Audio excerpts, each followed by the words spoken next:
Hello and welcome everyone to the 5G Factor. I'm Ron Westfall, Research Director here at the Futurum Group, and I'm joined here today at the Advent of 2024 by my distinguished colleague Todd R. Weiss, our team analyst, focusing on key areas such as 5G as well as communication networks naturally. And today we're going to basically look at 2023 in review, some key areas, as well as look at things that we're anticipating for 2024 and beyond. So, Todd, with that, happy 2024 and welcome back to the 5G Factor. How did the end of 2023 treat you? Oh, it was a nice holiday. It was nice to have some time to relax, but I was so excited about coming back to the 5G Factor and being here with you. So I'm so excited we're here. Well, great. Yeah, I think that's just going to be a wonderful way to kick it off and jump right in. And yes, let's start off by looking at what we consider key areas of 2023 in retrospect and what to expect in 2024. And as we left off 2023, we talked about Open RAN and the We, fireworks we that were certainly produced. we certainly did, didn't we? Yeah, right on. Yeah, in the final month of the year. And so it's only apt for us to continue on that very same topic and area. And to give an overall review, Open RAN is still percolating as it makes progress across the 5G ecosystem. That's our perspective, at least. And I think Sure. that's a broad consensus. Yeah. And and right on. And it's picking up pace in North America and Europe. And it certainly did so in 2023. And we're anticipating more in 2024, maybe not as dramatic as December of 2023, but nonetheless, progress with capital P. And in terms of, for example, the European Open RAN announcements, one operator I like to focus on is Vodafone. I know we talked a great deal about Deutsche Telekom, one on one, and actually what was going on in North America. But I think it's also important to note here that Vodafone continues to be a strong advocate for Open RAN. In fact, the operator confirmed that it's on track with its goal to deploy 2,500 Open RAN sites. So that is good news for Open RAN progress in 2024. Also, Vodafone is basically looking at Open RAN as a blueprint for success. That is in terms of what Andrea Dona, the chief network officer at Vodafone UK, has pointed out. And in addition, Francisco Martin Pignatelli, the head of Open RAN at Vodafone Group, also highlighted that Open RAN is a lot about ecosystem collaboration, certainly something that we've been focusing on since the conception of 5G Factor. And as such, Vodafone is actually positioning itself not only to raise its 5G game in terms of Open RAN, but also looking at how smaller operators can also benefit from, for example, the lessons they learn, and naturally this ongoing ecosystem collaboration. Let me throw So something in there. That's you bet. absolutely, he's absolutely right. This is not one company dominating this. This is a whole bunch of companies figuring out the path of where this is going. We're at a place right now where we're way more established in terms of what's happening, but we still have a long way to go before this becomes a widespread, everywhere kind of thing. And it's going to take all the operators, small and large, to get there to make it popular. Exactly. And that's why it's a journey, and that's why it's Sure, fundamentally an ecosystem play. We touched on the geopolitical aspects, sure. why there's so many strong advocates for Open RAN and, say, government agencies and other key decision makers, let alone the top tier operators. Right. And Absolutely. certainly the ORAN Alliance brings that out. Yeah, definitely. And as interoperability and also testing matures, forecasts are indicating that Open RAN deployments will continue this momentum through 2024. And by 2025, there can be an estimated 1.3 million Open RAN insights, Open RAN cell sites at least, that are implemented by the end of the decade. So this momentum can only be achieved through Open RAN transitioning from early deployments that have focused mostly on greenfield environments, but also now it needs to migrate toward the brownfield pickup And that, I think, is certainly something that came out from the AT&T and Ericsson announcement. Yeah. And so looking at 2023, we can see that Ericsson was a winner in terms of, the 5G ecosystem. Obviously, a 14 million billion with a B deal over 5 years with AT&T was momentous. And it's going And, to take, we also saw these companies acknowledge it's going to take different approaches where it's easier in new establishments. It's going to be harder where we have to come in and fill in and things like that. Those are different technologies, but they're working on all those things. and that cues up my next observation. Thank you, Todd. And that is, again, that's the ecosystem credentials here that AT&T is evoking. I think they're real. And the question is why? And here they are selecting Ericsson and Fujitsu. So right off, they already are not relying on a single vendor to make Sure. this happen. But also, they made the commitment that they're going to further diversify their suppliers in terms of the Open RAN environment, but fundamentally their overall Open 5G approach, if you will. That's And to huge. answer, That oh yeah, we said in December, this is huge. It is incredibly huge as we start 2024 because it will open up the doors to making these things happen more in more places, in more ways, more reliably, more efficiently, more inexpensively over time. All those things. The idea that there's going to be a wide, broad number of vendors is huge. right. And going back to AT&T and T and why I believe they're true to their word is the fact that when they several years ago said they wanted to strategically virtualize up to 65% of their network, at the time that was an eye opener. People are Oh like, yeah, "Wow, this is a radical departure," and so yeah, forth.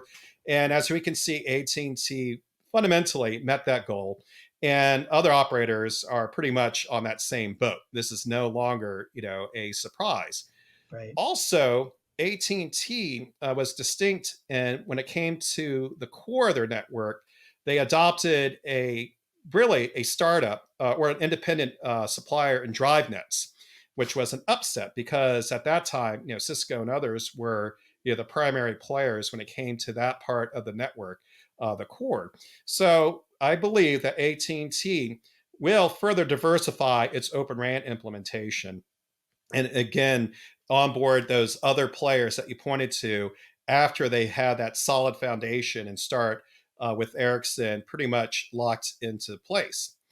And so the other flip side is okay, we know that Ericsson won the deal, and as a result, is replacing Nokia's RAN implementations throughout the AT&T network. And that was another big deal. It was a lot of going on at the end of 2023. Exactly.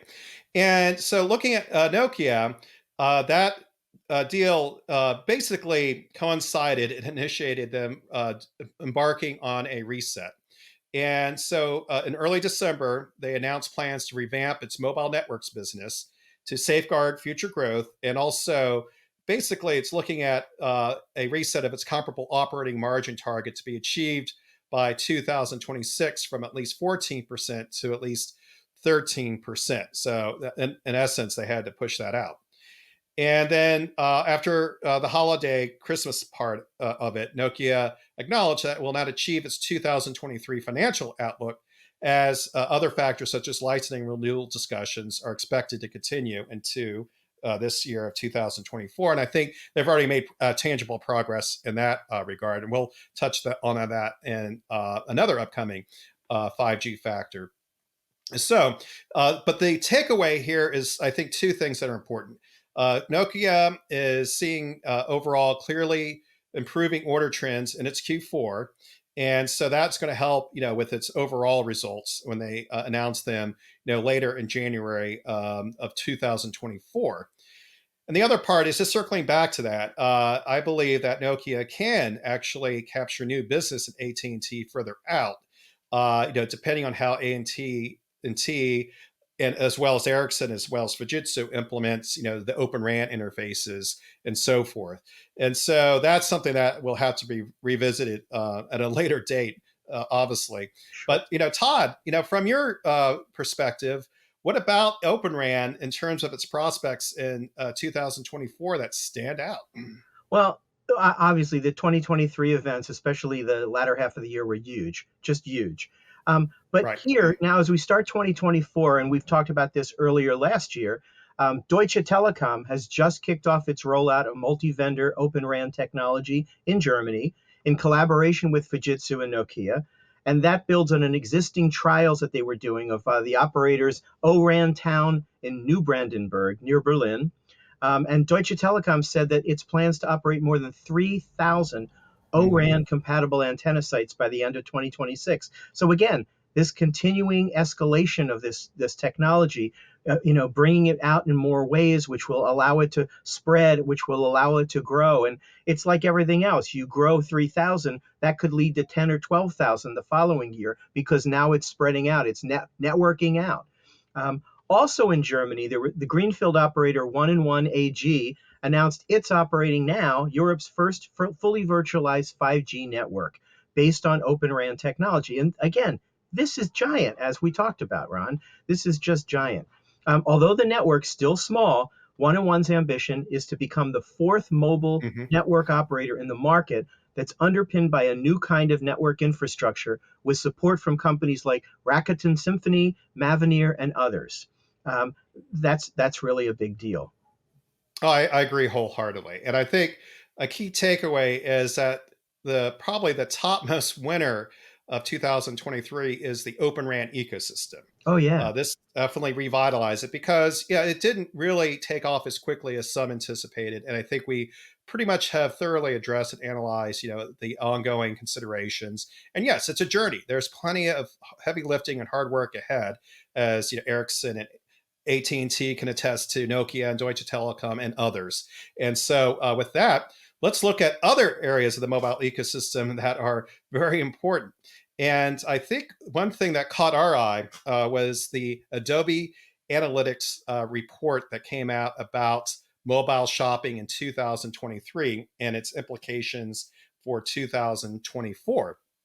And one major takeaway from this survey that just came out is that many people are driven by shopping on their smartphones. And online holiday spending reached a record 221.1 billion over the 2023 holiday season.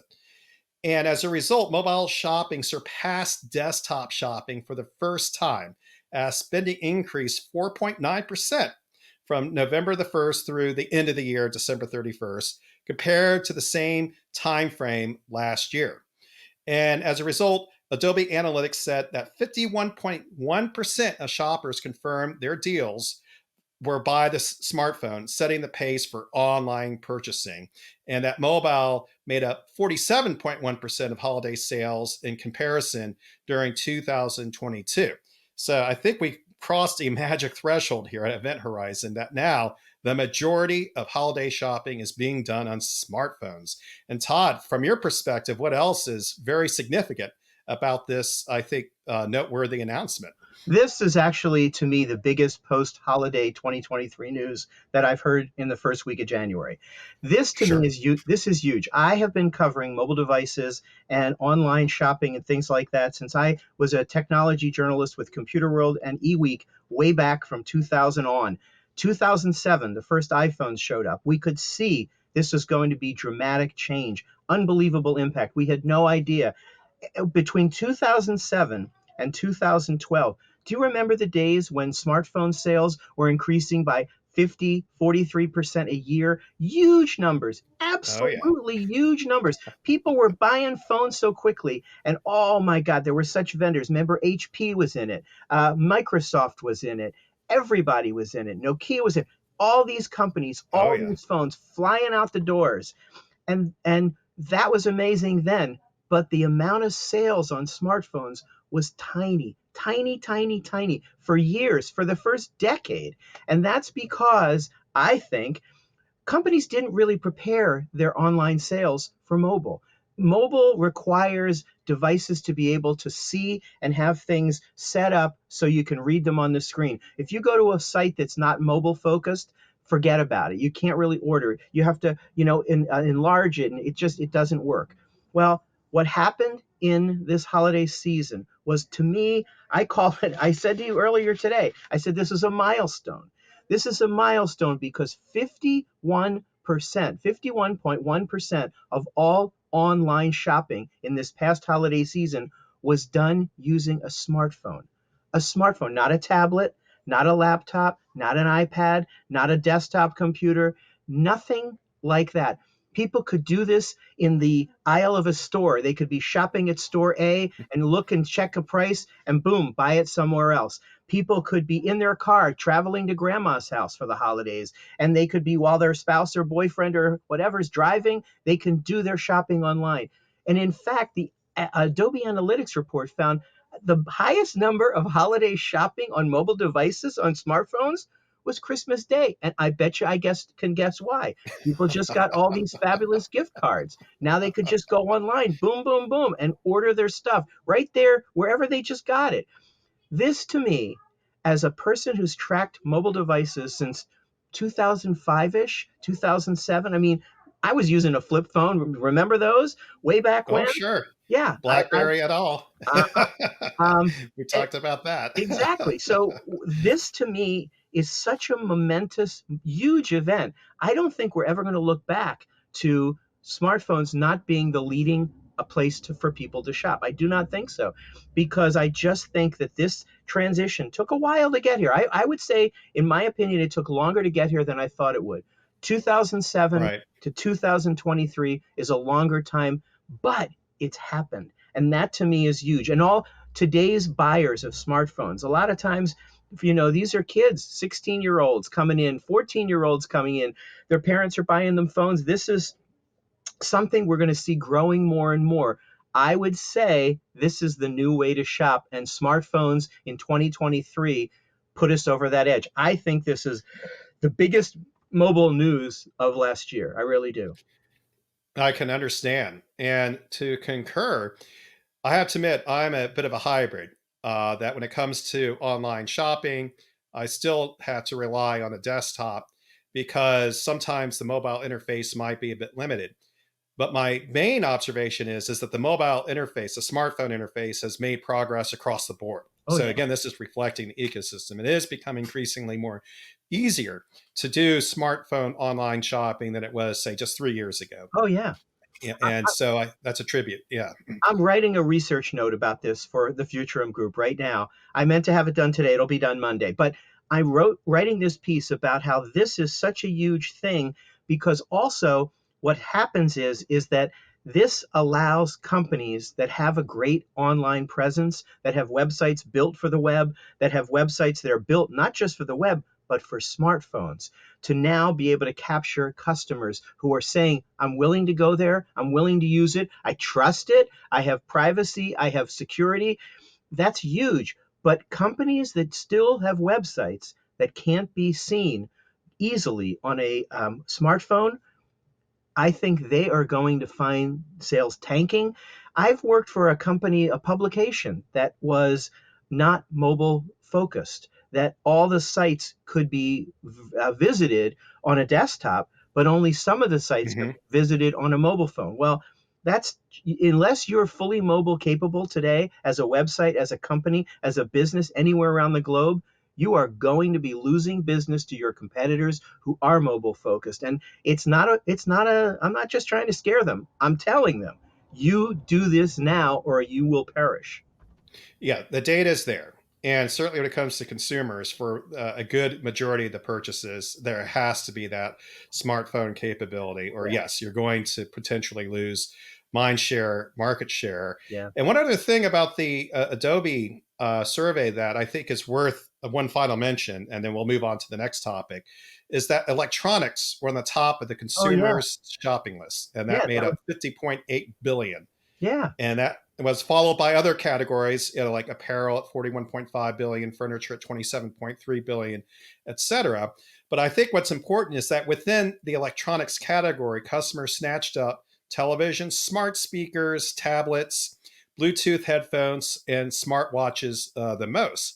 And so this is something naturally we'll be continually addressing. Is here we go in terms of the 5G ecosystem Exactly. basically driving many of these sales, not across the board, mind you, but certainly it's going to be more impactful because 5G will become increasingly relevant to some of these other technologies that are within the electronics category. All, And all so those this is something we'll definitely pay attention to. all those items need networks. They need fast, efficient, connectivity. They need all the stuff that this is this is a warning to the all the networking companies and all the cellular phone companies and all the companies that provide these services. This is a market that they've been waiting for. Phone sales are saturated. They've been saturated for years. They grew, Mhm. I think I just read, by 1 or 2% in 2023. That's a tiny number compared to what it was only, what was it, 11 years ago, where it was 43% every year. Well, so now they have to find new places to make revenue. Well, if there's services and things they can bring in here, and Open RAN that can help contribute to this, and all these things can come together, these are new opportunities for all these carriers, for all these network companies. This is huge stuff here, and everybody should be paying a lot of attention as we keep rolling into more Open RAN and more services aimed at where customers are. You got to go where the customers are, and business and consumer customers are all heading in this direction. I agree. And I think it's also important to look at other aspects of the 5G mobile networks. I know we touched on Open RAN, which is clearly a hot topic heading into the rest of 2024 to kick off 2024. And certainly online retail shopping through smartphones is a topic that many people, if not everybody who has a smartphone, can relate to. Right. But now let's look at something a bit more technical, that is 5G carrier aggregation. And we saw that T Mobile unveiled its first 6 carrier aggregation call using sub 6 gigahertz spectrum on its live production 5G network. And T-Mobile is touting this as a breakthrough, as they couched it, a world first. But from our view, what's important, equally important, is that it's working with Ericsson and Qualcomm to reach remarkable speeds from this combination. That is, speeds above 3.6 gigabits per second in this particular test, which means that, for example, a customer could download a 2-hour HD movie in less than 7 seconds. That you could So get right before you get on the plane. Just bam, you got it. exactly. Yes. So that is probably not great news for, say, the DVD side of things, at least the DVD makers. But it certainly is, I think, something that is going to have more impact, exactly, with how people rely on their smartphones and use them for consuming HD videos, for example. And to quickly review, carrier aggregation is a technique that's being used in 5G as well as LTE to increase data transmission rates and capacity by aggregating multiple frequency bands or carriers into a single logical channel. And by combining these multiple carriers, the available spectrum can be used more efficiently, and that is enabling those higher data speeds and more reliable connectivity. Both of them are clearly important.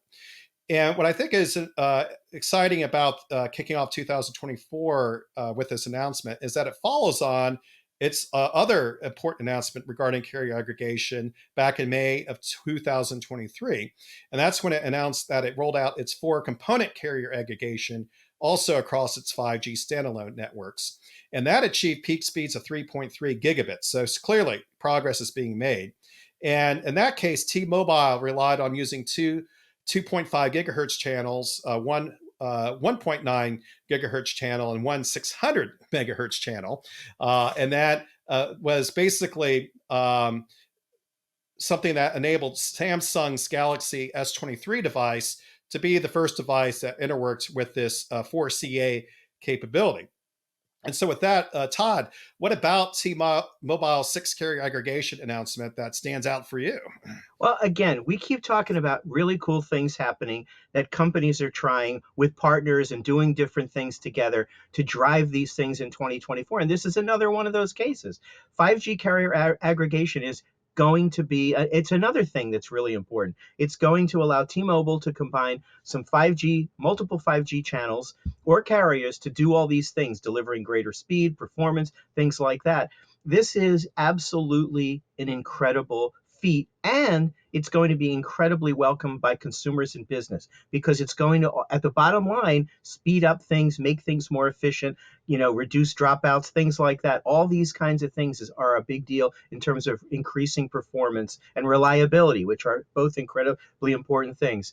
And also, we had talked before, this also proceeds on the 2023 trio. Remember, we were talking earlier, Nokia, Qualcomm, and T-Mobile announcing back then that they had successfully aggregated 5G standalone spectrum using 5cc carrier I almost said aggravation, aggregation in a sub-6 gigahertz spectrum. That was a big deal.